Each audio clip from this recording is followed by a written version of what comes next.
Hi, Awesomes. Welcome back to Sorta Awesome. I'm your host, Meg Teets.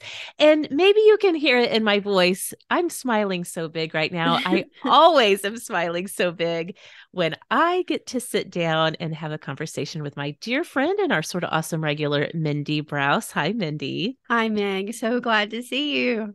I'm so happy to see you. You guys know when Mindy's here, we are doing another installment in our Midlife with Mindy and Meg series here on Sorta Awesome. We've been doing this for over a year. The response has been incredible, Hmm. Mindy, as we are really we're drawing from our own lives. Like this is completely authentic to the That's right. conversations that we want to have, need to have, and are having in our personal lives. But we are hearing from so many of our awesomes and even people outside the awesome community Hmm. that these conversations are so appreciated as we navigate the waters of midlife together. And you have some great topics Exactly. for us today just to add to the discussion, right? That's right. It never ends because life is just all encompassing of every topic. And for midlife, Yes. there's so much that Yes. changes that we have another list of things to discuss with y'all today. We're your midlife big sisters. We're Mm-hmm. here to discuss these. We're not doctors, we're not professionals, but we're kind of the ones that want to bring you the help and the conversations that aren't naturally occurring in life. But Yes. because you guys have embraced this, they're now happening. I love getting the messages. They're like, I sent this to my friends. We're talking about it. I'm like, yes, keep doing it. Keep doing it. Yes, that's right. Please do share these conversations with your friends because one thing we have learned, and Mindy, I think we already knew this, but it's like really been confirmed for us. Women are craving these conversations. Mhm. And yes, I'm glad you mentioned it. These are definitely conversations to have with your healthcare provider. And we talk about that plenty. But Yeah, it's also just like we're here to normalize having the conversations with each other. So exactly. we've We've got some great topics to dive into today, Mindy and I do. And of course, we're going to have some awesomes of the week to talk about. So, Mindy, we've got so much to get to. I can't wait to chat with you more today here on Sorta Awesome. Welcome back, Awesomes, to the show that loves to support you in becoming smart, strong, and social. If you have been looking for women to connect with and have all kinds of conversations about all kinds of life, real stuff with, well, I'm really happy to tell you that you've come to the right place because no matter what age or stage of life you are in, I am so thrilled to tell you that we have got not just the podcast for you, but we're also your community on the go. We would love to have you connect with us outside of your podcast app in one of our communities on social media. You can find us on Facebook in the Sorta Awesome Hangout, the heart of our community, where we have all kinds of conversations about all kinds of things. Mindy, I found myself once again in the Hangout group using the search function to search for what sheets, what are we loving in sheets these days? Right. Why? I don't know. I searched for sheets and that's a frequent topic of That is conversation in the Hangout. because we like to be comfortable in bed, and Yes. then everything changes with each season. And Yes. then when you hit midlife, you want a whole different kind of sheet set. So yeah. It's so true. In fact, Mhm. I wasn't even looking for sheets myself. My sister Emily was like, "Hey, we just got a new bedding set and the sheets, we didn't know until we got it, but the sheets are polyester." And I was like, "No, No, unacceptable. Rebuke it in no. the name of Jesus. We That's do not right. do a polyester sheet." We do not.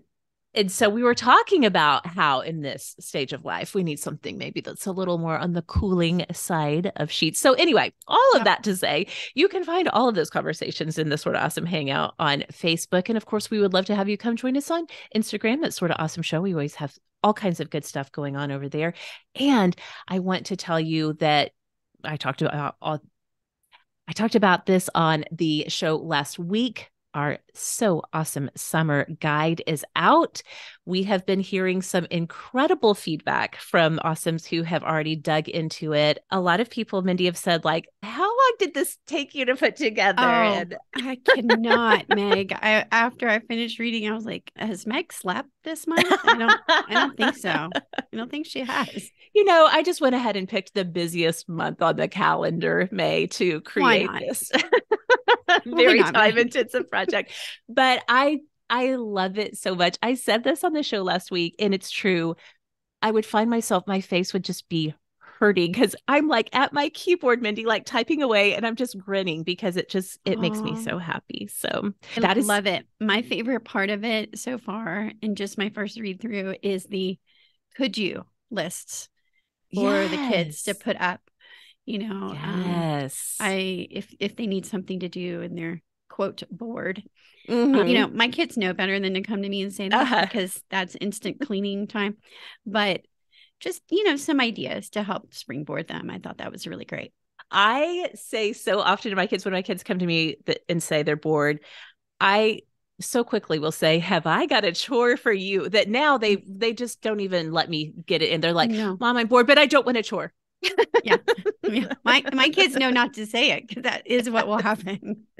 We also have a summer rule that you have to spend 30 minutes reading, 30 minutes Yeah. outside Yes. before That's a before you good can do guideline. screens. Hmm. Don't even come at me with anything. And those screens, I better not see them until I've seen you reading. So yeah. Yes. Yeah. Well, the So Awesome Summer Guide is, of course, still on sale because we have people who are just now launching into their summer break. So you can go to Right. sortaawesomeshow.com/so-awesome-summer. Don't forget to use code awesome23 and you'll get 23% off of that. So, Mindy, before we get into our midlife conversation, which I cannot wait, there's one topic I'm particularly interested in. I'm going to have to wait though, because we really should go ahead and start this show the way we always do with our awesomes of the week. If you are new to Sorta Awesome, Awesome of the Week is the moment in the show where we stop and talk about whatever is making life a little more awesome right now. It could be a book or a TV show, some kind of new music, a movie, a podcast, a product, whatever's bringing that gold sparkle to our days. Mindy, what do you have for us this week, my friend? All right. Well, I'm sort of cheating since I am on, every 6 to 8 weeks or so only, not all the time. I had a little list that I just really need to kind of tell you Oh, about. But ooh, I'm wait, only are doing you two. saying, okay, I was going to say, are you saying we get a double No, I won't. header? I won't do that too. But I do have two. So, and one is related to midlife. So I live in the mountains of New Mexico, and our weather in the evenings is just usually delightful. But it does get hot in July and August. It gets pretty hot up here, but we don't have indoor air conditioning. Most homes out here do not, because you don't really need it as often as we did when I say lived in Mississippi. That was a whole different ballgame. Yes. Plus, I entered midlife, so I needed a different kind of blanket. And last year, in the Sorta Awesome Hangout, I asked about, and somebody else was chatting about it also, about some light blankets that we could use that breathe really well and all that. And so I bought it last summer, last May. I had surgery on my nose to breathe and everything. And I had to sleep sitting up for 8 weeks. And so that was a thing. But this blanket was perfection. And I just got it out 3 weeks ago because it's time. And I just wanted to share it with you guys. So I did get on Amazon. And like I said, somebody suggested it in the Sorta Awesome group. And it's a 5-layer gauze throw blanket Oh, made by wow. Decme. So, but it's beautiful. It comes in several different prints. And I love mine. I'll make sure to share a photo on Instagram after the episode drops and everything. But it has been so delightful. It is enough to take, to give me something to snuggle and feel covered, but also breathable enough to keep me from sweating and all of those things. I love it. It's a fantastic summer blanket. I even take it on the patio sometimes. So I'm also trying Yeah. to say, like, justify maybe I need two now, one for the Oh, bed and one well, for the obviously, patio. Yeah. I mean, clearly, that's yes. duh. You So, need that second one. yeah. Yes. And it's right there behind me. That right Oh, there, and it's Meg. so It's real pretty. It pretty. is pretty. And so Yes. I just want to thank the Sort of Awesome Hangout for that and share it with you Yes. guys because so many of us are on decks or patios in the evening. We want a little something, but we don't want it too heavy. Exactly. And this is a really great win. All right. So that's my That first one. that is brilliant. Good job you for recognizing like my current setup, she's no longer working for me. Give me She is something not, I that mean, works for and those it's midlife Nice. That's right. And Meg, it's mine. Like Paul does not get to use Yes. this blanket. He has a whole separate blanket because our body temperatures are not compatible right now. Yes, And yes, so yes. I use this and he has a quilt and another little blanket. And I'm like, no, sir. No, sir. Yes. I don't need that. So that's my first awesome. My second awesome also came from the Sorta Awesome hangout. I am addicted to audiobooks. Hi, my name is Mindy Browse. I'm addicted to audiobooks. You know, I am too. Yes, Yeah. you are And preaching to the choir over here. I always have my earbuds in. There's always at least one in all the time because I alternate. So I leave one in the charger, listen to my book. When that one dies, I switch out so that I always have an earbud ready. I don't need the noise canceling unless I'm in the car with the kids and their music and the noise. So I don't need the noise canceling part of the earphones because these are AirPods unless I'm driving and, the road noise and the kids and their music. If I'm listening to a book, then I'll put two in. But I always have one in. And so much so that I forget that I have one in. And I'm like hanging out with people and I've got one earbud in. Yeah, I call them earbuds because I'm a dork, but they're AirPods. So no, anyway, I do the same thing. Kids are like, Mom, can you at least say the right name? So all that to say, I had a little plastic rubbery case for them that I would attach to my jeans, my lope, because I'm a dork there also. And I wanted to have them with me all the time. And I didn't want them in my pocket. And I don't carry a purse when I'm walking around at work or other places.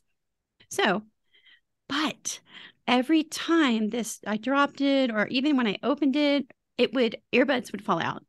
Oh. And I also was noticing that even if I set it down, it wasn't keeping the case closed. It was keeping the case protected, but it was not keeping the earbuds in the case. Right. Yes. And I needed something that was going to do both.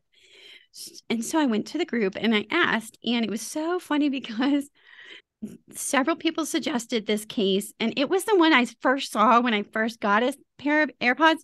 But I thought, oh, that's so fancy and pretty, and it's more than I probably want to spend. So I'll get these other little cheap things. No. Well, I went through two of the little cheap things. So I basically wasted money, and I should have gone straight to this case. It's a leather case, and it has a snap. You can see. I'll do a little sound snap for you there. Yeah. Boop. And it comes with, a hook to put on either your purse or on your waist or whatever. So smart. But with this snap, it keeps it from popping open and AirPods falling out if you drop it, or even if it just is in your purse and gets tousled, or in your car or whatever. So it keeps the case protected, but it also keeps it closed. Also, it has a spot right here on the back so you can cordless charge it. So I can set this on my cordless charger, and it charges while it's in the case. Yes. So anyway, and it just looks really nice too. But most of all, it works really well. And so if you're like Meg and I, and you love your AirPods and they're with you all the time, you want to keep them safe and in the case, this case is perfection. I absolutely love it. It is so pretty and so classy. It does not look like an AirPods case, but it looks like it's also like they've kind of thought of everything that you need if you're going to be, packing up those AirPods and taking them with you everywhere, as we do. Yeah, I think I'll make sure that link, is in the show notes, but it's AirPods Pro Leather Case by Hiram. Okay. And again, absolutely love them. They're fantastic. Okay. They are definitely Mindy. Awesome is what I meant to say. They are definitely awesome. I usually, when you are here, you bring a book or something bookish related. No book this week, so I'll step in. Okay, well, let me tell you why I didn't. And this can be a teaser also. I did have a book. And I was like, but you know what? Meg and I talked. So listeners, we have decided to do an episode on midlife books. Ooh, yes. And a whole episode. And so this was a midlife book. So I'm hanging on to it for that episode. So that's why I made it last minute substitution. That makes sense. And yes, we assigned ourselves. We self-assigned some reading for the summer. So we can have. Yeah, I know. What a burden we bear. I did bring a book though. And well, let me just go ahead and tell you, it is Everybody Come Alive, a memoir and essays from Marcy Alvis Walker, whom many of you awesomes may know as the creator of Black Coffee with White Friends on Instagram. I do follow her. Yes, I looked back because I shared about Marcy's account, Black Coffee with White Friends. I was like, I know this was years ago. How many years ago was it? It was back in the fall of 2018 on episode 166, I believe, when I first shared as my Awesome of the Week, Marcy's account, Black Coffee with White Friends, and particularly an essay that she linked to, because not only did she have the Instagram, but she also had a blog and shared her writing there. From the first time I read Marcy's writing in long form and essay, I was blown away. You know, when you have that experience as a reader and you're reading, especially something as personal as essay and memoir, and it's like, how do people have this capacity for words and evoking emotion and taking you into the moment? I have loved Marcy's writing ever since my very first, like the first sentence I read from her. Oh, wow. And I've, of course, loved following her through the years. I think when I shared about her back in 2018, I think she had just recently crossed the 1,000 follower mark. Of course, now she has over 100,000 followers. I haven't even looked to see, but the account has absolutely just, continued to grow because people are drawn in to Marcy's writing, to her storytelling, to her advocacy, to her very unique way of drawing people in to story and into topics. Sorry. It's okay. The dogs, if it's not the kids, it's the dogs. You know what I mean? God. Get your own puppy. Mindy, you'll love it. Okay. Well, I was just continuing to talk about the Instagram, but now I'm going to talk about the book. So yes, so she's, become very, very popular and many people follow Marcy and her words and her point of view on Instagram. So here is her debut book, and it is a memoir, a collection of essays. And I got this. This came in the mail as a preview copy that Marcy sent my way the day that Katie Proctor and I recorded our summer book list. Yeah. And so I opened this after we had recorded and I was like, oh my gosh, I can't believe, because I would have totally put this on there. Although this is not exactly what I would call like a beach read. No. This is the kind of writing that you do want to savor it. You could read it anywhere, but also it's so emotional. Like if you're okay with crying at the beach, then yes, please. Pack it with you. Take it with you to go. Okay. So a little bit about Marcy's background. A lot of this book, Mindy, and it's probably why it hits me in a particular place. A lot of it is about her relationship with her mother, who struggled with mental illness her whole life. And because of her mother's struggles with mental illness, she was raised primarily and predominantly by her grandparents. Her mother was like a very 70s era pro-Black woman and had a lot of big feelings about race in America. Her grandparents, think about this, so she's in elementary school in the early 70s. So her grandparents, who were affluent and lived in and moved in primarily white spaces. And so Marcy ends up going to school and being in a lot of white spaces. Her grandparents were, Jim Crow era Black Americans. And so their point of view was very much more about sort of like assimilation and just fitting into culture. And they had a lot of conflict with their daughter, who was very, of the moment of the 70s and the movements that were happening in the Black community during that time. And so this is the environment through which Marcy's growing up in, and her understanding of race and what it means to be a Black person in America, what it means to be a Black woman in America, what it means to be a Christian in this country. All of this is formed in that context in the 70s. And I love that Marcy, she weaves in so much that was so relevant to pop culture, so many songs and song lyrics into the way that the essays are constructed, which I love. I love music and I love how it speaks to a moment in our own lives individually, but also collectively. Yeah. This book, I'm not going to cry. She's hugging it. I'm going to have to read it. How have I gone all of these years without ever crying on mic? And now apparently this is what I do. I get emotional about books on microphone. This book is so good. Like it is so powerful. It's so life-changing. It is challenging.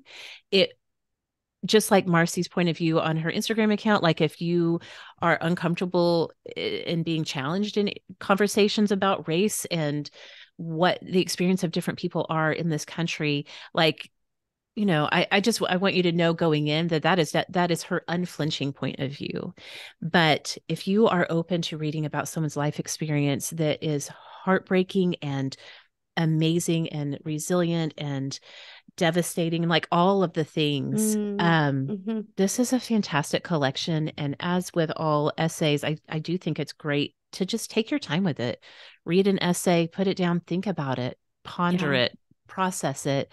Don't feel like it's a book that you're going to race through, but it's poetic, it's lyrical, it's magical, it's fantastic. So again, it's Everybody Come Alive, a memoir and essays by Marcy Alvis Walker. I'll put a link in the show notes if you guys want to go check it out. Very much the awesome of my week. So I'm definitely picking that up. Thanks, Meg. yeah.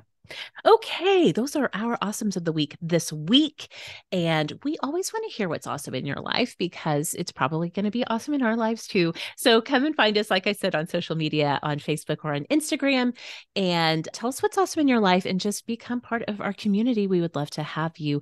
Mindy and I have some really good midlife conversation ahead. We're going to get to all of that when we come right back. Okay, we are back, and I am joined today by Mindy Browse. And that means we're talking midlife conversations in our Midlife with Mindy and Meg series. And Mindy, this is a topic. When you floated this out as like a conversation for this episode, I was like, ding, ding, ding, Yahtzee, bingo, yes. I need to know more about this because one thing that nobody told me about midlife is you're going to look in the mirror and you're going to be like, who's that woman looking back at me? I thought it was just sort of the aging process, genuinely. And I've even said this on Sorta Awesome that I feel conflicted about, like anti-aging products and stuff because I want to embrace aging, but I genuinely, it's so jarring to look in the mirror and be like, I don't recognize this person. Yes. I feel the same. Yeah, thing, nobody told me. I feel the same on the inside, but I look at myself in the mirror or I see pictures of myself and I'm like, what's happening here? I don't get it. I don't either. So I'm going to need for you to be my big sister in this moment and unpack and explain what's happening to my face. Okay. So let's talk about that. So no one told me either that I would look in the mirror and see my mom much sooner than I thought I would. I've never looked like my mom at all until the aging process for the skin and face were obvious. So here's what we just want to go ahead and say this again. This is not an anti-aging series. We are here to embrace that. So if that's new to you, or if you're like Meg and I and you struggle with it in some areas, because we have been indoctrinated by our culture via media, via movies, via book, pretty much via everything that we should not look like we're getting older. Yeah. And that the most beautiful women are those who look like they're still in their 30s. Now, there are women who are fighting this and they get applauded, right? Famous actresses who, of course, I'm drawing a blank now. Well, Jennifer Lopez comes to mind. She's, in her 50s and genuinely you look at her and you're like, how? Yeah. How is it possible? You look the Jennifer same as you did when you were like 20. How? Right. But there are women who are well known that are fighting that, who are saying no. Oh, I see what you're saying. Like Jamie Lee Curtis comes to mind as somebody who's very embracing of natural aging. She is embracing it. And then who is the actress in As Good as It Gets? She's so Diane Keaton. Thank you. Yes, Jamie Lee Curtis, Diane Keaton. These two women especially come to mind when they're saying, no, screw that. I'm getting older and I'm embracing it. But that's honestly the rarity, right? So now we are on the front lines, Meg, you and I, and our generation. We are the front line in so many ways when it comes to midlife. And this is a really big one, okay? And I'm going to say this one is the one that does the most damage emotionally, because fighting this mental thing where we want to embrace who we are, but also we don't want to look like we're getting older, because that's not beautiful and that's not great. And we shouldn't have bags under our eyes and our skin shouldn't sag and blah, blah, blah, blah, blah. This is where, to me, the real rubber meets the road when it comes to embracing midlife and embracing getting older. So I just want to say, first of all, that we are struggling and encouraging you at the same time, okay? Because we are paradoxes, to embrace aging for the gift it is. Because what that means is we get to keep doing life. We're aging. It's still here. So we're staying alive. We get to Mm-hmm. keep experiencing new things. We get to keep spending time with our loved ones. We get to keep growing. But it also means we get to keep experiencing what our environment does to our body, what just living daily does, what moving does, what our cells are experiencing and changing in us. So Yes, we have to accept both. And that's not easy. So I just want to say from the get-go, we are not saying that embracing these changes is easy, okay? But Meg and I are 100% committed to not. We are an anti-aging series, okay? We want to celebrate the good and celebrate while also sharing with you the struggles and the difficulties that come with this season, so you're prepared, all right? So that's what we're starting with. Yes. Changes in our face are a part of our bodies getting older. It's not our imaginations, Meg. And there is a multi-million-dollar facial surgery industry because of it. So not hating on anyone who chooses that route. Yeah. There are reasons, and I get it. For those of us who that is never going to be an option, and for those of us who are trying to help the next generation not feel like that should be a part of getting older, here's the deal. The biggest changes in our face happens in our 40s and 50s. So if you haven't seen a change yet, great, good, awesome. How old are you? Because if you're not in your 40s or your 50s yet, it's coming. And if you haven't experienced them in your 40s yet, that is, guess what that is? That's heredity. Yes. Heredity. That's heredity. That is not, yeah, you're so amazing. You've done everything well. That is a gift from your genes. Thank your parents for that one, and your grandparents. Yeah. But this is a lifelong effect on our face, okay? Our faces are always uncovered, except, well, I mean, I guess we did experience 2 years of mask wearing, right? Well, but true. For the most part, there is one part of our body that is always on display, which that means it's always getting exposed to the environment, to the sun, to whatever. Okay. Yeah. And we touch our face all the time because it's a big part of how we communicate. It's how we feed ourselves, like it's how we survive, by eating and drinking and all those things. So our face is also the front line, because it is the first thing that people see about us. It's also the first thing that is a part of us. So it's going to look different. So as we get older, because of changes in muscle tone, combined with layers of our skin and bone changes, like these all actually happen. These are not imagined. Our bones change in our face. And y'all, that's how, like, Bones, the TV show, that's how she could determine how old people were with their bone, with their skull. They could tell because there are changes. It's not just the rest of our body, right? Our skull, our bone changes happen in our skull. So there's a lot of different things affect her. So loss of muscle tone and thinning skin will give our face a flabby or droopy appearance. To me, that's the hardest part.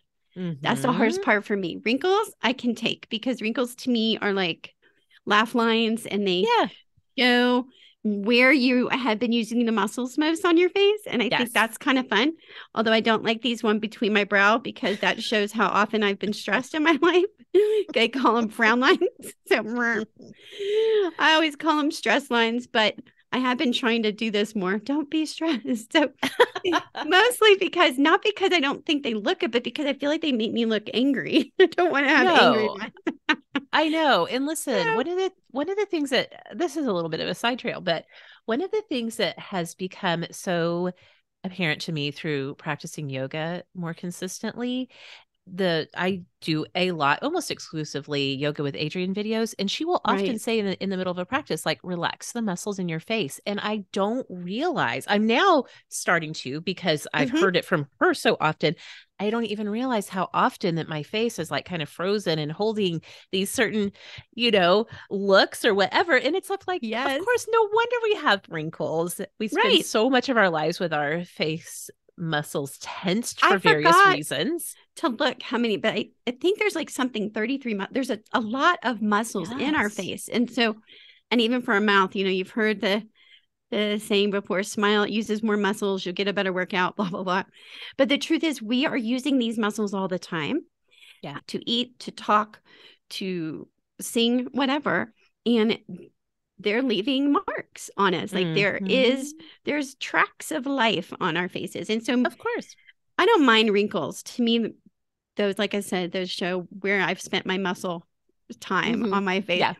But the sagginess and droopiness, that does bother me because I have been taught that that is not beautiful. And so Yeah. that's something I'm struggling with. So I have really big bags under my eyes. That is hereditary. My mom had them. My grandmother had them.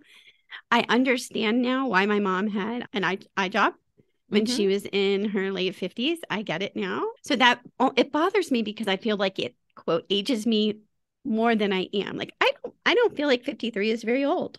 Now, Mm-hmm. if you're Mm-hmm. 31 and you're listening, it probably sounds really, really old. And I get it, but it doesn't feel very old to me. And so that bothers me. But that is due to the layer of fat that shrinks. It is due to the collagen that is no Yes. longer a part of Mm-hmm. our skin tone. You Yep. can see the crepiness that they talk about. That is happening in our neck and but on my arms and our face. Those are just part of it. Are also, as we talked about in other episodes, that hydration becomes a really big deal and our body doesn't use water as effectively the older we get, and which is why we have to drink even more. But that is part of it also, that hydration, lack of hydration causes things to look different. You can have a double chin, sagging jowls, the smooth surface is different. You know what I mean? So Oh, I know. those things are Believe actually me, I know. happening. Yeah. It's not that I am like, oh, Mindy, you didn't do Clinique the right way when you were in your teenage years. And because you Yes. didn't use Clinique, you look like you're older now. I'm like, no, that's just called aging. And it's But aging listen, is a gift. the Clinique ladies, they had those white lab coats, I Mindy, like know. they They were were like legit. scientists. They knew the things, Meg. And I will Yes. tell you, one of my favorite people, Christy Chap, is what I called her. She's my college roommate. She has used Clinique since high school. She has beautiful skin and she looks amazing. Yeah. And so, Yeah. but so does her mother, and so I Mm-hmm. keep, when I go like, gosh, if you had only started using Clinique 30 years ago, Mindy, you would look Yeah. different. I'm like, I Mindy, mean, that's a baloney. So we'll talk about some things we can do to help our skin, but let's remember that these things are actually changing in our body. It's like trying to hold back a tide, guys. You cannot do it. Aging is right. a gift. So if you hear anything in this episode, I want you to hear aging is a gift because It it is. is. Mm-hmm. So the Yes. other thing that's happening is loss of bone mass in the jaw, which I didn't know about Okay. until I was preparing, reduces the size of the lower face and makes Yes. your forehead, nose, and mouth look more pronounced because Wild. our jaw mass is changing. Okay. Thank you for Uh-huh. saying that, Uh-huh. because when I have been saying I don't recognize like what's happening to my face, I don't recognize myself.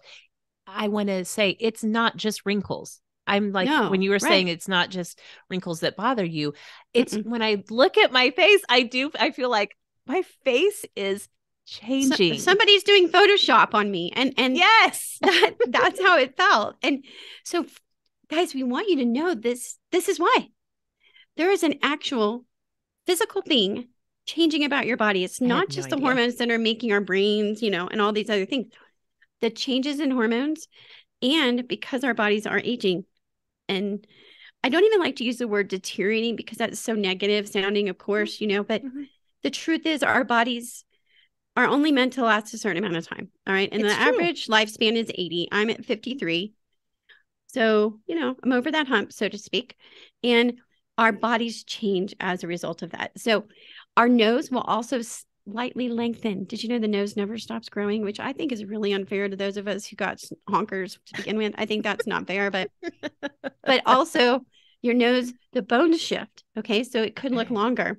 The other thing that I didn't know about bones in our face is the angle of the bone beneath our eyebrows decreases. The bone. So if we could have taken just still photos of us at 18, 25, blah blah blah, you would see a shift in this bone. If you put your hand on your eyebrows and you feel that bone, the angle reduces, which can contribute to frown lines, droopy eyelids, and crow's feet, because the bone is changing. Hello. So it's not just the eye skin. There's bone changes going on there. So with I'm that telling angle you, Mindy and I have been touching our faces a lot. Like, here it is.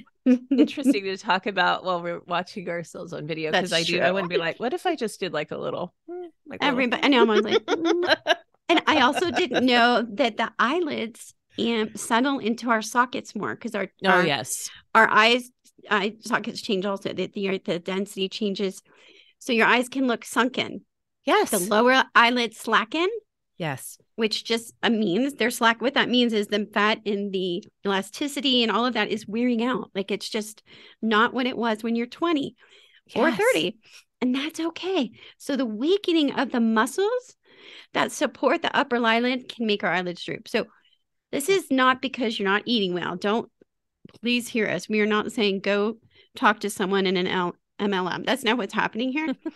We're letting you know that these are real physical changes that are happening.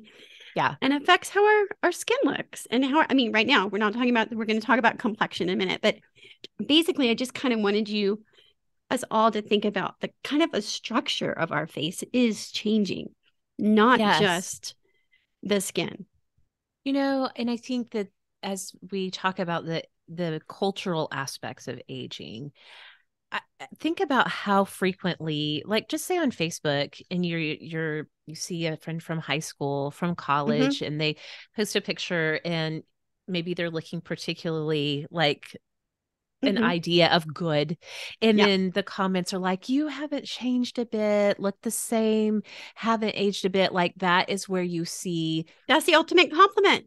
Yes, that is the ultimate compliment, is that we would maintain that appearance that we had in our collegiate days until the end of our days. And if you don't, it's like kind of sad, right? Because then like, nobody's you didn't win. Yeah, you didn't win the genetics lottery. You're not winning at life. You're not winning at aging. You're not winning at aging if you look like you're aging. And I'm like, wait a minute. Let's just think through that sentence. Because winning at aging means you get to age. So that's right.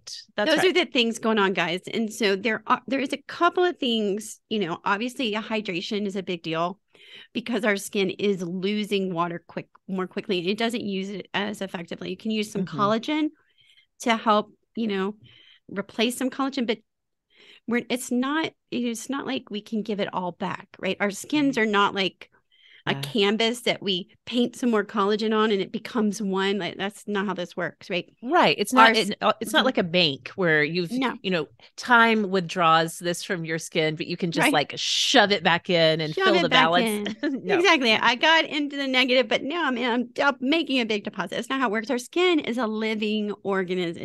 It's an organ. It's a living organ. So there's only so much. But so the other thing no one ever told me, Meg, is that I would have zits again and maybe battle some acne when I'm starting perimenopause again. The fairness of this isn't just non-existent. Unacceptable. But because of hormone changes, we're going to get blemishes. Now, I will say that now that I'm 5 months into being in postmenopausal, that's happening less. So that's encouraging. So I'm like, okay.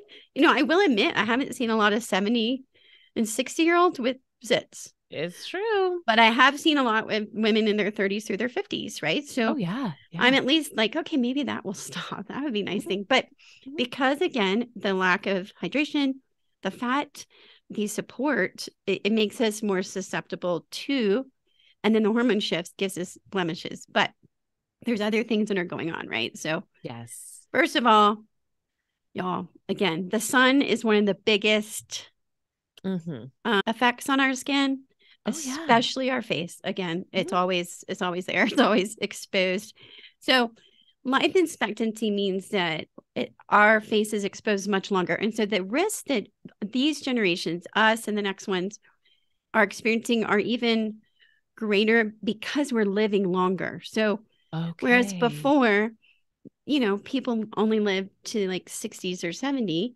Right. The skin cancer or the other skin concerns weren't as high because, they weren't living as long.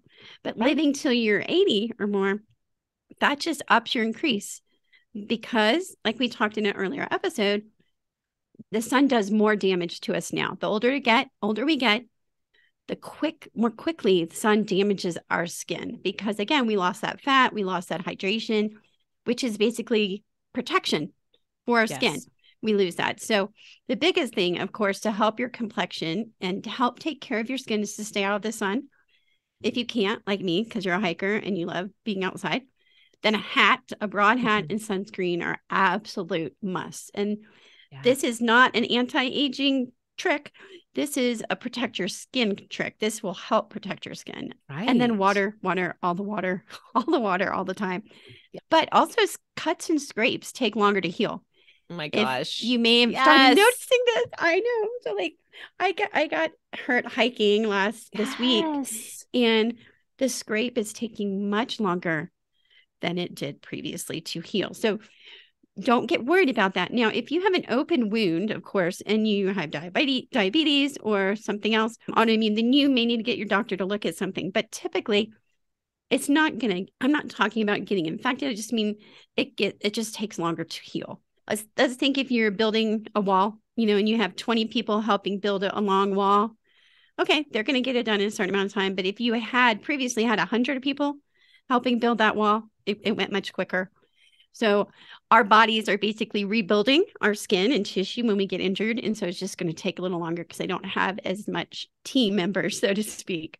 Yeah. And the other thing, Meg, and I was really curious if you especially have noticed this, because I think I've heard you say you have sensitive skin. Is that right? Yes. Okay, so I thought. So you're not there yet. But around age 50, the pH level in our skin changes. So, wow. Surprise, everybody. Right. Yeah. So why not? Let's just add another. So we already had the fat and the hydration and the elasticity and the collagen and all the things. Now, when we hit around age 50, our pH level changes. And so our skin becomes more sensitive. Oh, no. So, I need to take note of giving you a heads up. So women are more likely to develop rashes or have easily irritated skin. But if you have eczema or rosacea, is how you say that, rosacea? Or other skin conditions, just know these could worsen.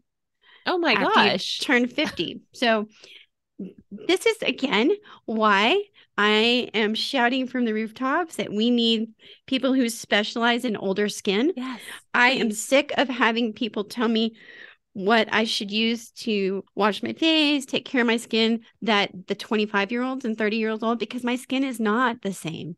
It is not. So just know that, look for items that are meant for older skin, for skin that has the gift of aging, so that you really take care of that. So just kind of all those things. Yeah.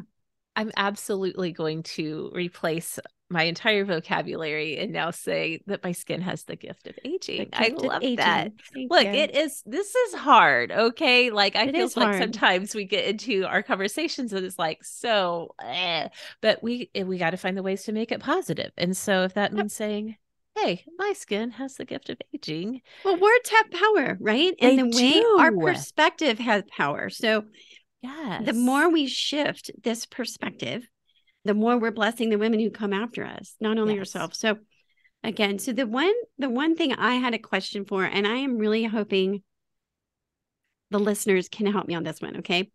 I need help with the makeup for a 53-year-old because of my body facial changes.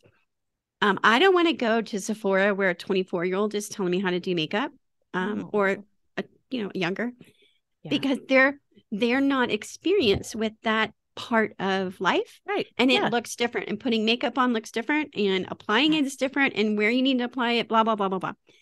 So guys, this is where I need your help to come comment on the Instagram post, come talk about it in the hangout.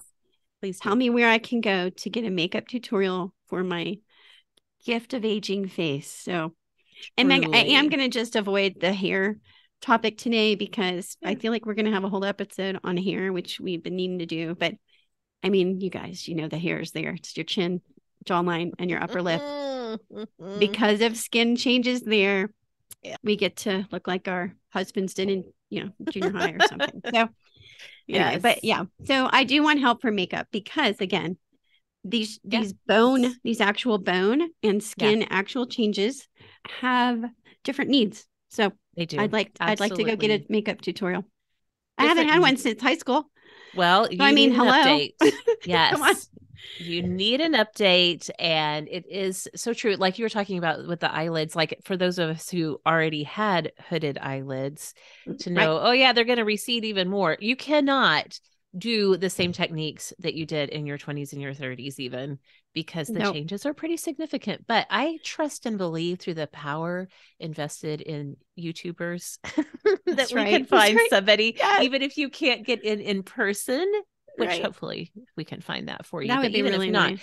There, I know on the beauty YouTube, I know there's some ladies that can help us with our gift of aging. My teenage daughter was she was going to do some eye makeup, and she kept being like, your skin is moving.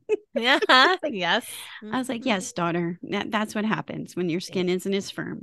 You have to, you move it when you paint it with a brush. Yes. Okay. Well, I know that the Awesomes are going to have thoughts, feelings, and feedback on the stuff with our face as we are moving through this midlife season. But, there's also some pretty big changes that can happen even later in our lives that are maybe kind of catch us off guard. And Mindy and I are going to talk about that when we come right back. Okay, we are back, and I have Mindy Browse here with me today. So we are doing Midlife with Mindy and Meg. We've been talking all about face, complexion changes. Change, Mindy. Change is the name of the game in midlife. And you brought up a topic that I feel like I'm kind of on the cusp of. And it has to do not just with our physical appearance or what we're experiencing in our bodies, but it's almost more geared towards like what we're doing with our bodies, how we're living our lives. And I'm kind of like at a place where I feel like I need to be prepared that I might be ready to make some big changes. Let's talk more about the change aspect of midlife. So one of the best things about midlife is we're older. And that's funny, because we bemoan that often. Like, we're older. Oh my gosh, my body, I'm tired. I'm so blah, blah. But we're also wiser, because wisdom is a hard fought gift from experience. And experience is what we have been gaining for 50 years, 40, what, Meg? 40. I'm on the eve of my 46th birthday this month. So, yes. So for 45, 53 years, we've been gaining experience, and that brings wisdom. What it also does, the gift of midlife is that we really know ourselves by now. So yes, you would think that you know yourselves in your 30s, but the truth is the research shows that's not quite true. And I've experienced it. We're still really kind of growing up in those times. They say around midlife, which is 45 to 63-ish, that's when we really come into who we are and really own it. All right. And so one of the gifts of this time is the opposite of what shows and culture used to do. So when women, especially women, okay, I'm talking about women here for midlife specifically, when they hit that season, midlife, they became invisible. Their usefulness was spent. They were put in back room. We've talked about in other episodes the history of how women were treated in midlife. Yes. Now, there are two things coming in here. One, the life expectancy was shorter. So women were invisible for less time. And I don't know if that made it more tolerable or not. I'm thinking no. But now this season is so much longer that we're around. So like once we hit 45, let's say, and things start shifting, and then we're in menopause and we're not reproductive, we can't reproduce anymore, we can't do those things. We are not okay now with being on the back row. We're not okay with being ignored. We're not okay with being invisible. And that has changed from two ways. One, we're living longer. So we're having a voice longer and longer and longer. That's beautiful, right? That's another gift of aging, is that we get to share and speak into other people's lives for a longer period. The other thing is there have been a lot of strong women who have refused to sit down. And these women have made a path for us. So I don't want us to take lightly the paths that these women have forged. And as silly as it is, because this movie is so problematic now that I'm in my 50s looking at it, but Dirty Dancing, nobody puts baby in a corner. Okay. I refuse to be put in a corner now. I'm not okay with it. I have learned to speak and stand up for that. And that's a good thing about midlife. It's because we have enough experience in wisdom and knowledge, because wisdom and knowledge are two very different things. Oh, yeah. My 20-something has a lot of knowledge, but that's not the same as wisdom. We can take this opportunity of shifting to do something new, to leave what I'm calling the first life and start like a second life. Because let's say, especially if you are nearing an empty nest, that is really, really different. And all of your daily tasks, your entire focus is about to end those things. Well, that doesn't mean you just sit around and eat bonbons. I mean, you could, but to me, that is a waste of the gifts you've been given with all your wisdom and experience. Instead, look around and say, what would I like to do now? Not, oh, that's over, I'm done. No, you're not done. You're done with Act 1. It's time for Act 2, and you need to embrace it. So the research is showing that a lot of people are starting to do this. And a really amazing article by the Harvard Business Review that I'll make sure listeners get said, we argue that for a growing number of people, the midlife years can be a period of unprecedented opportunity for inner growth. At best, midlife can be a time when people move from what psychologist Abraham Maslow called deficiency motivations to growth motivations. Deficiency motivations are fed by lack. People who have no food, example, will be consumed by the need to find nourishment. Those who lack self-esteem will be driven to prove their worth. By contrast, growth motivations are fed not by a deficiency, but by the human need to realize our full potential. Motivated in this way, we may try listening to ourselves in order to discover who we are and what we want. And I would argue that midlife is when we are most able to do that. So if you have been feeling some kind of like little wiggle, or you're kind of feeling some wings sprouting and you're like, or just feel a shift. So this year has it been, in only 5 months, really big shift for me. I left 2 jobs that I was a part of for 6 and 4 years. I am leaving my church. My husband is looking for a new job. We are in a huge time of shifting. And as I started to feel that back in the fall, I embraced the idea of writing a new homeschool curriculum and creating a whole new homeschool co-op. It's a ton of work, but I have felt so equipped and excited to do it. I have been homeschooling for 25 years. Why not? Why not put that expertise, that experience to work for me and others? So I'm a 2, so I'm going to be a giver. You know, would it be better if this co-op was a paying gig and made some money for our family? Yeah, it would, Meg. But I also know my audience, and I know the people that need help during these times. The economy is a disaster. A lot of homeschoolers are struggling even more than other families, in the sense that most of them are single income families who are also having to put money towards school that most people don't have to put towards, right? So I know my audience and I love serving. And so I took this shift, this time of shifting, and this time of getting to know me and being more confident in what I can do, what I'm able to do, and what I'm going to tolerate, and how I'm going to tolerate being treated, which is a big part of midlife. Like my therapist said, how long are you going to be okay being treated like this? And I was like, forever? She was like, no. No, that's a No. definite 9 answer. She said, no, I know that's not true because you're here. And she was right, and Yeah. so all that to say, in midlife, we can take all of that, look at it, just put your kind of skills maybe on paper, maybe make a poster of all the things you love doing, your skills, your passions, everything. What do I want to do now? What do I get to do now? Because you guys, this could be a huge, huge opportunity. Doesn't mean it has to be a career change. That's a privilege for most to switch careers. The article even talks about, like, it's like, please don't think you're going to be like this high profile liar and then this high profile lawyer, and then all of a sudden you're going to become a master chef at a restaurant. Like, Right. we have been scared by lots of those stories.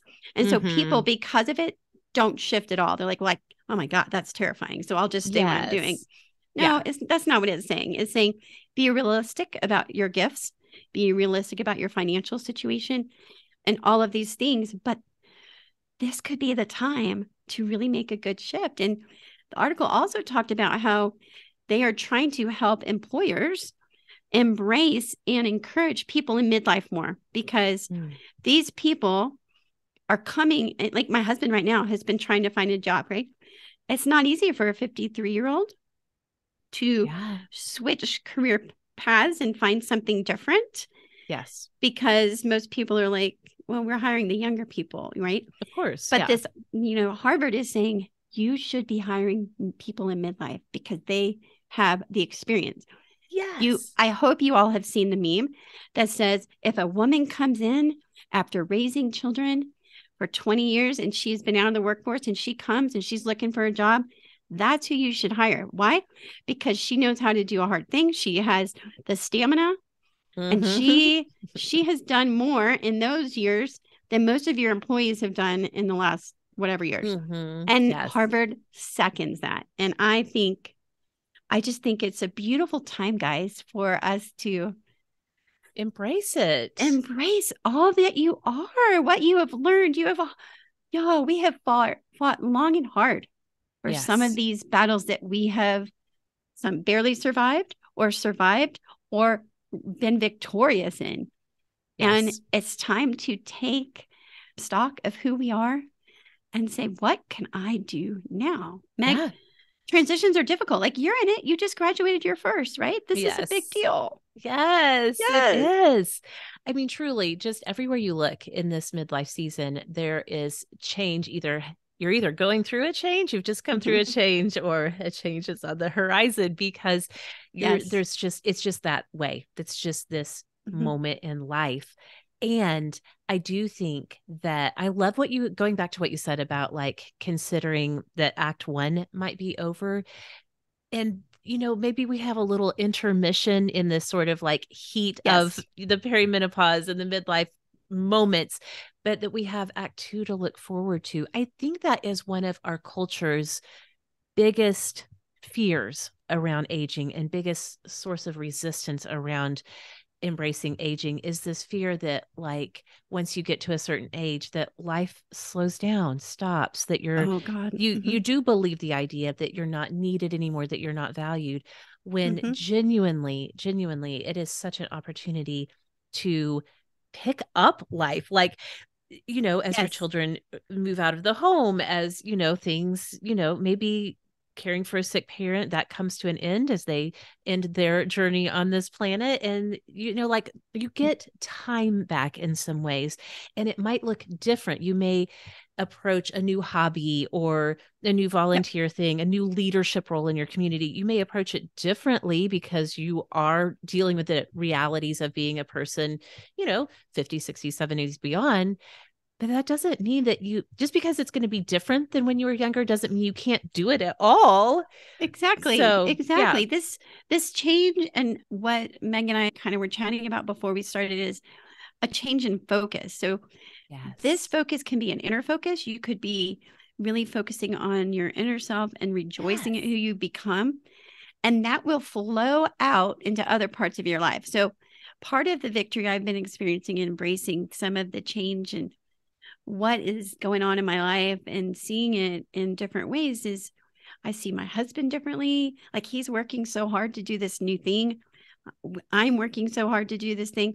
But people are coming, like we're meeting needs. We're seeing other people who are like, yes, I want to do that too. So Yeah. what happens when we refocus at this act two, it pours out into our lives via our hobbies, via our friends, via our social activities, and maybe what we put money towards and where we Mm-hmm. spend our time. So it doesn't have to be a career. It can be almost everything else though. And Yes. y'all, that's where the flavor of life is in all of those things where we're spending our free time is where we can really just bloom in this act two. So transitions are Yes. difficult. There's no way around that. They just are. But if you are transitioning to an empty nest, this is your act two. If you're Mm-hmm. transitioning out of a marriage, and it's how painful that is. But guess what? This is your act two. If you're Mm-hmm. transitioning out of a destructive life habits or other ways, and Yeah. you've been in therapy and you've had some girlfriends help, however it's happened, and you are walking in a newness of life, this is your act two. Mm-hmm. Act twos are where it's at, Meg. Act Yes. ones build the foundation, but act two is where the glory happens. So Yeah. that's what I'm focusing on. And I think that's what we can really do in midlife. And I think that is something to just really embrace with joy.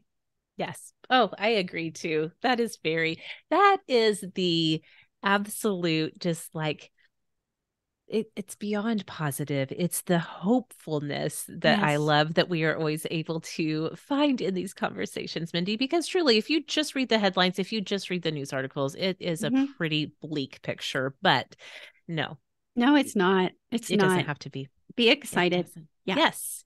Oh, Mindy, thank you so much. I love both of these topics. And genuinely, it's like you always have such an intuitive sense of what it is I'm needing to talk about. Yeah. And so Well, here we are they're again. so connected. They don't seem like it, but our face, our Yeah. skin and our changes there, but also our countenance on what we're doing and how we're embracing life.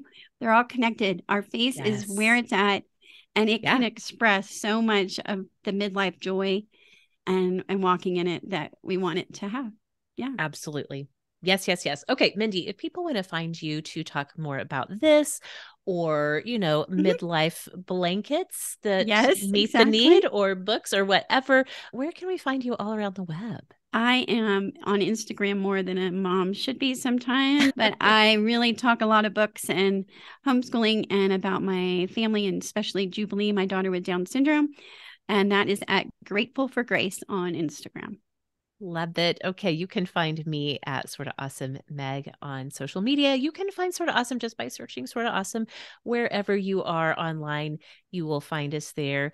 Awesomes, thanks so much for listening. We'll see y'all next time.